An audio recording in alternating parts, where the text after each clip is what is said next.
Lundi 28 novembre 2022, bonsoir à toutes et à tous, heureuse de vous retrouver, les titres du journal. La Commission électorale nationale autonome Sénat a organisé un atelier de formation au profit des journalistes et organisations de la société civile OSC. Ceci dans le cadre des élections législatives du 8 janvier 2023. 3 communications ont meublé cet atelier de formation. Plus de détails dans cette édition. Lancé en septembre 2016, le réseau social TikTok fait couler beaucoup d'encre et de salive. Bien qu'utilisée à des fins de divertissement, cette application présente des revers en ce qui concerne son mode d'utilisation. À suivre dans ce 19h, quelques citoyens béninois qui se prononcent à ce sujet. En sport, l'équipe de ESAE Guedjromende a remporté le championnat universitaire en finale de la zone 4 ce dimanche 27 novembre 2022. Les moments forts de la rencontre dans un instant.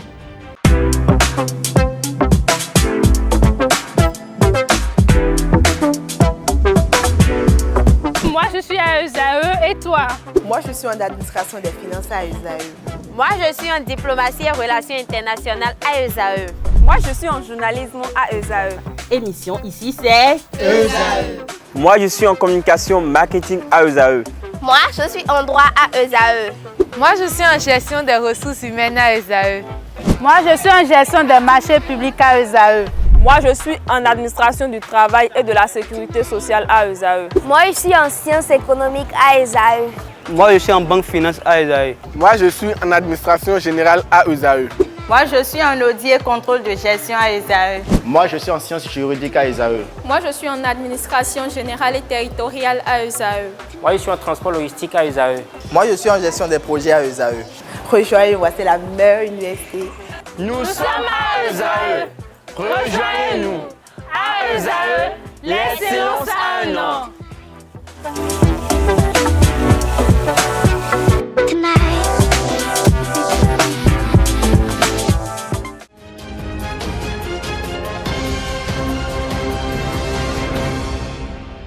À nouveau, bonsoir. Merci de nous préférer pour vous informer. Je l'annonçais au sommaire de cette édition, la Commission électorale nationale autonome Sénat a organisé un atelier de formation au profit des journalistes et organisations de la société civile OSC. Ceci dans le cadre des élections législatives du 8 janvier 2023. C'était le vendredi 25 novembre 2022 à Azalaï Hôtel de Cotonou. Au cours de cet atelier de formation, 3 communications ont meublé les échanges. Il s'agit du cadre légal de l'organisation des élections au Bénin, de la stratégie du traitement de l'information en période électorale et de la stratégie de communication des organisations de la société civile OSC dans le cadre des élections. L'atelier organisé par la Commission électorale nationale autonome Sénat s'inscrit dans le cadre de la bonne organisation des élections législatives de janvier 2023. Notons que cet atelier a été marqué par la participation de plusieurs personnalités membres des OSC, dont Fatoumata Batoko Zossou, Jean-Baptiste Elias, Lévi Ayeyemi et bien d'autres. Le réseau social TikTok est une application mobile de partage de vidéos et de réseautage social lancée en septembre 2016. Elle est développée par l'entreprise chinoise ByteDance pour le marché non chinois. Mais comme de nombreux autres réseaux sociaux, le réseau TikTok présente des revers en ce qui concerne le mauvais usage qu'en font les utilisateurs. À ce propos, quelques citoyens béninois dénoncent le non-contrôle des contenus sur TikTok et invitent les autorités à agir. Ils sont au micro de Quentin Amoussou et Francis Farami. Le phénomène TikTok a 2 pans.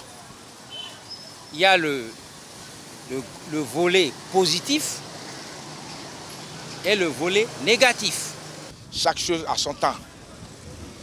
Et la technologie a évolué de telle manière que ceux qui ont créé cette technologie même sont en perte de vitesse. Moi-même, j'en ai chez moi, dans mon portable. Les gens font des choses bizarres, font pornographie et puis ils montent ça. Ça, ce n'est pas quelque chose qui peut donner une vraie éducation pour les enfants. Nos enfants aussi, ils utilisent ça. Mais quelle éducation ça la peut donner? Moi, j'ignore. Mais je dis, il n'y a pas de respect par rapport à des images que les gens nous envoient. Je demande à ce qu'il y ait mieux. YouTube ne montre pas ce genre de choses-là. C'est les utilisateurs qui font ça. YouTube, moi je regarde ça, non? Je ne vois pas ce genre de choses sur YouTube. Mais TikTok, là, je vois ça. Ça, c'est un mauvais réseau qu'ils ont amené. Le réseau, là, ça peut faire du bien. Les gens, là, peuvent faire, pour faire de publicité, les publicités aussi font du bien. Mais les gens qui font du mal sur ces réseaux TikTok, là, c'est ça qui est un peu mauvais. Donc, c'est ça, le problème est que l'État va contrôler. Si le mal est beaucoup sur ce réseau-là, ils sont obligés de supprimer. Je suis déçu de voir ce qui se passe entre même les grandes personnes et les grandes vieilles filles. Je dis bien les grandes vieilles filles, allez-y comprendre quelque chose. Si les femmes d'un certain âge ne savent pas qu'il faut s'habiller décemment pour donner quand même une leçon à nous, nos enfants, leurs enfants à eux, ou bien celles qui continuent de se promener d'homme en homme, moi je me dis la dignité et le respect de sa propre personne est où? C'est grave ça en ce moment-là. Vous nous dites quel conseil il faut donner à ces gens d'hommes ou de femmes qui continuent à se dépraver. C'est une dépravation. Le volet positif, quand vous l'utilisez pour vous faire valoir dans le monde entier, côté musique par exemple, je prends un exemple, côté musique, là, vous allez vous faire de l'argent. Ça a permis à des jeunes Béninois à quitter la précarité, des jeunes Sénégalais, des jeunes Africains, que ce soit l'Afrique maghrébine, que ce soit l'Afrique noire.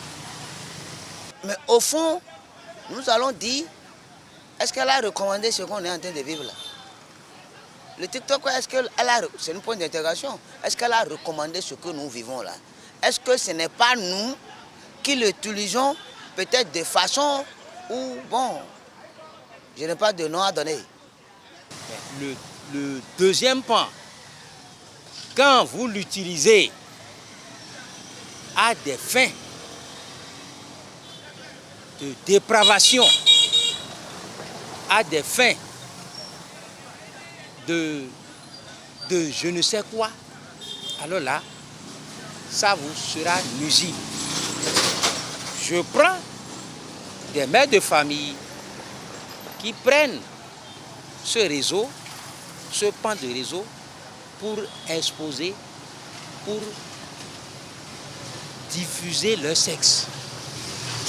Il y a d'autres qui jouent au porno. Il y a d'autres qui l'utilisent pour anarquer. C'est des mauvais côtés. Et ce mauvais côté a entraîné la dépravation des mœurs, la prostitution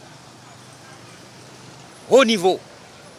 Posséder de n'importe quoi, ça signifie quoi? C'est pour se faire voir. Il y a des jeunes qui ont possédé des choses que moi, je veux même leur coordonner pour les appeler. Parce qu'ils ont donné des plantes qui font du bien, des remèdes qui font du bien à l'humanité. Il y a d'autres qui ont fait des comédies qui font rire. Si je les connais à des occasions, je peux les appeler, ils vont produire et avoir quelque chose. C'est mieux, ça là c'est profitable. Mais faire des TikTok, posséder des TikTok pour insulter ou bien pour montrer des choses abominables, moi, je ne suis pas pour. Est-ce qu'il faut qu'on supprime ou ne pas supprimer?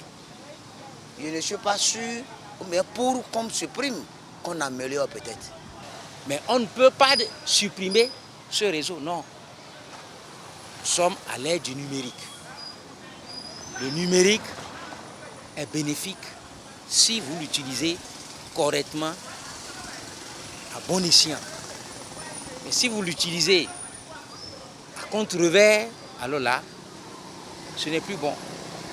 Mais ce que je conseille, en tant que parent d'élèves ou parent d'enfants, je dis tout ce qui se donne à ce phénomène de TikTok et ceux qui le font, il y a le non-respect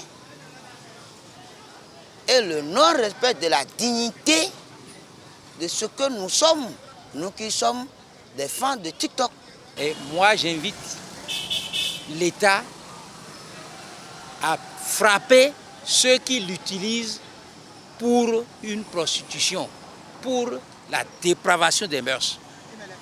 S'ils peuvent trouver des moyens pour stopper certaines choses dans cette technologie, ils vont le faire.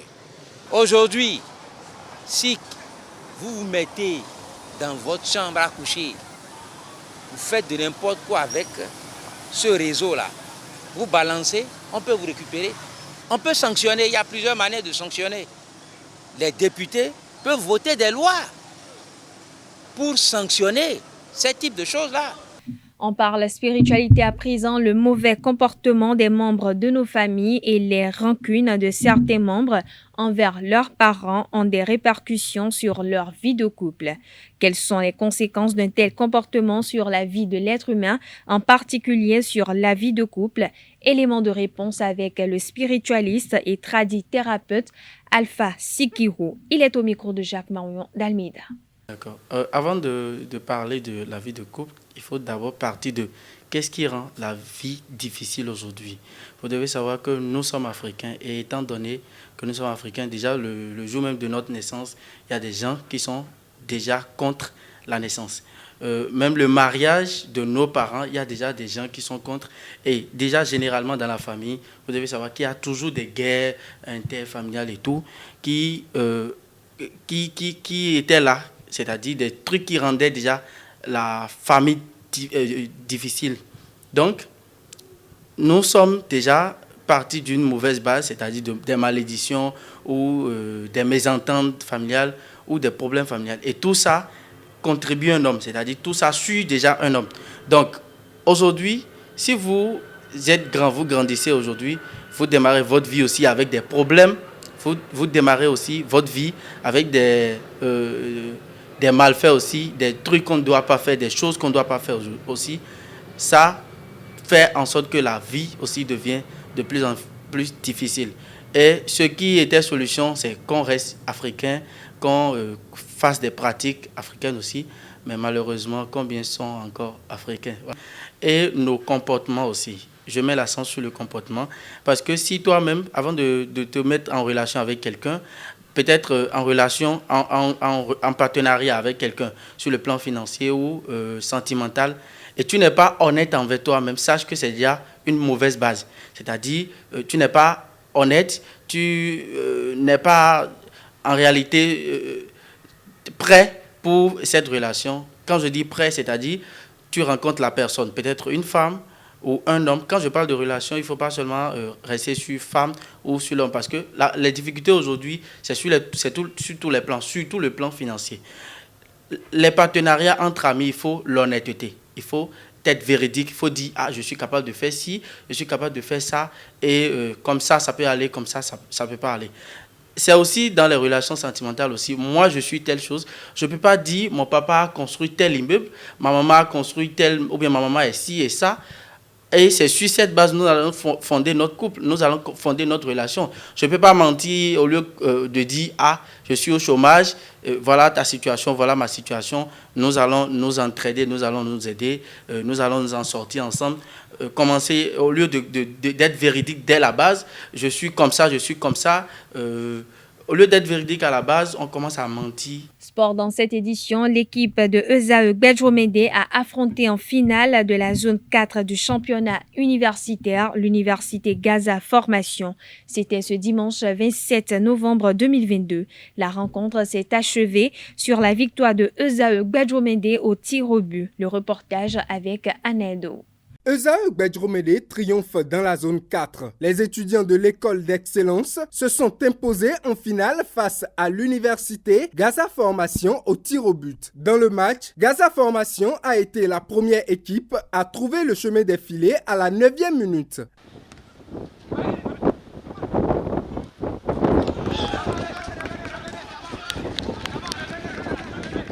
Avec la persévérance et de multiples occasions, Ezaeu finit par égaliser à la 30e minute avec Sibel Viinou.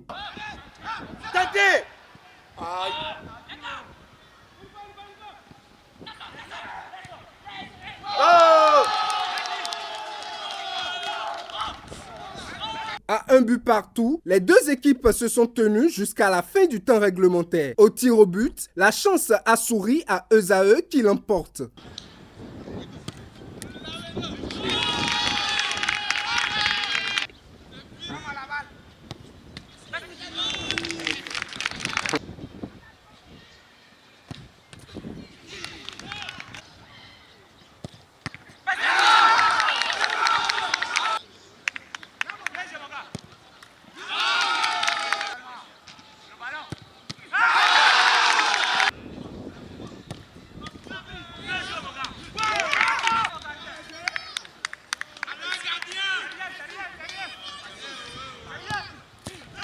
Joli.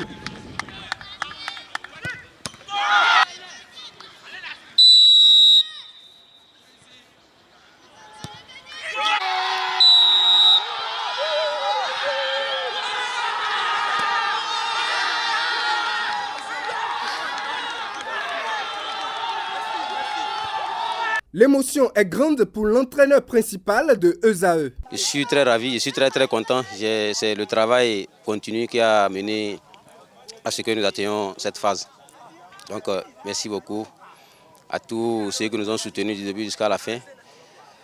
Et personnellement, je tiens à remercier le fondé, M. Adesina, et le vice-fondé, M. Quentin Didavi, pour ce soutien qu'il nous a apporté du début jusqu'à cette fin de compétition.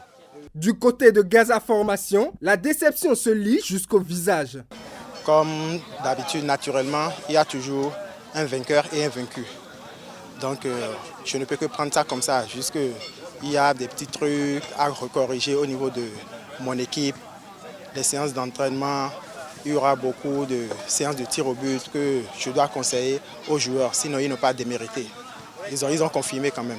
Ezaeu occupe ainsi la première place dans la zone 4. Elle réussit le même exploit dans la zone du Nord avec Ezaeu Parakou.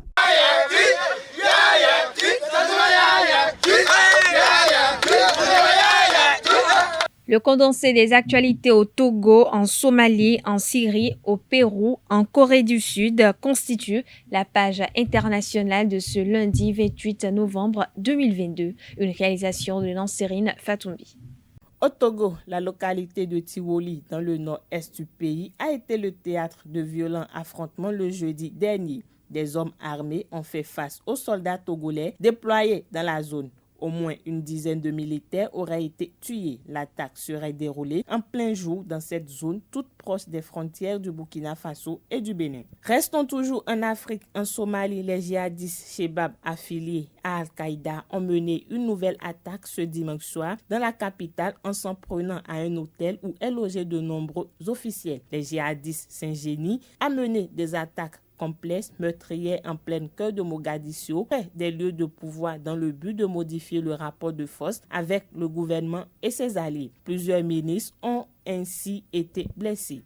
Le président du Pérou, Pedro Castillo, a accepté la démission de son premier ministre, Aníbal Torres, après que le Parlement dominé par la droite lui a refusé un vote de confiance. Nommé en février 2022, il avait déjà été contraint à la démission en août dernier avant d'être reconduit à son poste par le président.